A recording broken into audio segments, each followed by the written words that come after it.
तपाईहरुले देखिरहनु भएको पात चाहिँ यो के को भन्दाखेरि यो लालुपाते भन्छ। यो फुल्ने टाइम भएको छैन, अब अलि केही समयमा फुल्छ। यस्तो राम्रो हुन्छ यो फुल, अनि यस्तो दामी छ। यहाँ सरक्क देख्नुहुन्छ अहिले बिहान यस्तो बादल कुइरो सुइरो लागेर जेस टपक्क भएको छ, हरियो देखिरहेछ पुरै। अनि अहिले बिहानको अवस्था यस्तो छ।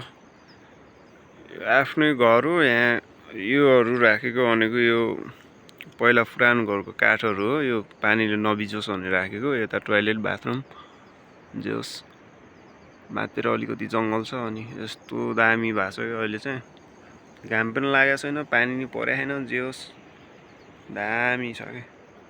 अनि यहाँ चाहिँ मौरीको घार छ। यहाँ पनि छ यी मौरी, अहिले निस्केको छैन, जे होस् यतिको हो दामी। अनि यहाँ देख्न सक्नुहुन्छ यहाँ यो गुलाबको फुल यस्तो दामी तरिकाले फुलिरहेछ, जे होस् दामी।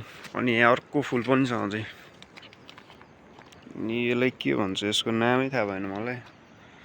हजारीहरू कत्रो ठुल्ठुलो भएको छ। अनि तपाईहरुलाई म यहाँ देखाउँदैछु अझै। यहाँ पनि फुलिरहेछ, यो कुन फुल हो यो पनि थाहा छैन। अनि यहाँ पनि फुलिरहेछ, यस्तो दामी छ, जे होस् यही हो गाउँतिरको बसाइ। यसोमा मैले आफ्नै घर आँगनको क्याप्चर गरेको यो चाहिँ, जे होस् ठिक छ। यतिको भयो भने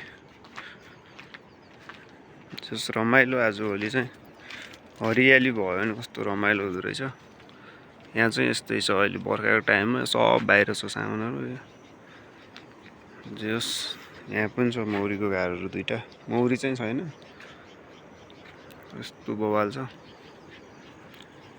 आनन्द सरक्क यहाँदेखि त्यो पारी देखिन्छ क्या, यस्तो दामी छ त्यो पारीको नकुली भन्छ त्यसलाई, नकुलिएको। अनि यस्तो हरियाली, यता सल्लाको रुखहरू।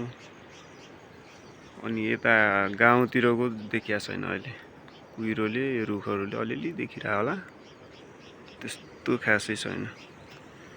ल यो चाहिँ मैले आज सुरुमा फर्स्टचोटि यसरी बोलेर भिडियोहरू बनाएको। कस्तो लाग्छ कमेन्ट गर्न सक्नुहुन्छ है त। धन्यवाद।